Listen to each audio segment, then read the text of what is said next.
విడుదలే pan India cinema, ఆపై ఆకాశానికి తాగుతున్న అంచనాలు, పైగా 2000 కోట్లు మా టార్గెట్ అంటూ నిర్మాతల హడావుడి. ఇంకేముంది, ఆ ప్రాజెక్టు విషయంలో చీమ చిటుక్కుమన్న సెన్సేషన్ అయిపోతుంది.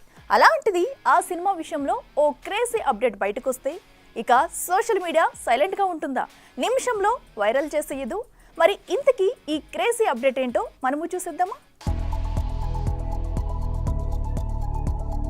తెలుగు సినిమాపై చెరగని సంతకం చేసిన జక్కన్న మహేష్ బాబుతో SSMB 29 మొదలుపెట్టిన సంగతి తెలిసిందే. ప్రియాంక చోప్రా, పృథ్వీరాజ్, మాధవన్ వంటి క్రేజీ స్టార్స్ నటిస్తున్న ఈ సినిమా షూట్ కెనియాలో జరగాల్సి ఉండగా అక్కడ క్యాన్సిల్ అవ్వటంతో మరోసారి మరో లొకేషన్ వేటలో పడింది చిత్ర యూనిట్. ఇక వినిపిస్తున్న టాక్స్ ప్రకారం కెన్యాకి బదులుగా టాంజానియాలో షూట్ ప్లాన్ చేశాడట రాజమౌళి. మేజర్ యాక్షన్ సీక్వెన్స్ తో పాటు ఓ క్రేజీ సాంగ్ కూడా అక్కడే జరగబోతోందని టాక్. ఇప్పటికే ఈ సాంగ్ కి సంబంధించి రిహార్సల్ కూడా ముగించేశాడట మన సూపర్ స్టార్. ఇక వచ్చే ఆగస్టు 9న మహేష్ బర్త్డే రానున్న సంగతి తెలిసిందే. లీక్ల ద్వారా అప్డేట్స్ రివీల్ అవ్వటమే కానీ ఇప్పటి వరకు ఎలాంటి అఫీషియల్ అనౌన్స్మెంట్ వదలలేదు జక్కన్న.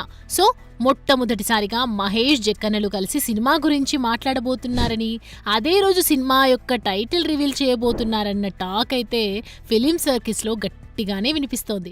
ఇక బాక్స్ ఆఫీస్ వద్ద మా టార్గెట్ 2000 కోట్లంటూ హడావిడి చేస్తున్న అట్లీ, అల్లు, మహేష్, జక్కన్న సినిమాలలో ఏది కలెక్షన్ల వర్షం కురిపిస్తోందో చూడాలి. పైగా బన్నీ, జక్కన్నలు ఇద్దరికి 1500 కోట్లు కొల్లగొట్టిన అనుభవం ఉంది కాబట్టి ఎవ్వరినీ తీసిపారేయలేం. మరి ఆగస్టు 9న వీటికి క్లారిటీ ఇస్తూ మేకర్స్ ఎలాంటి అప్డేట్ వదులుతారో చూడాలి.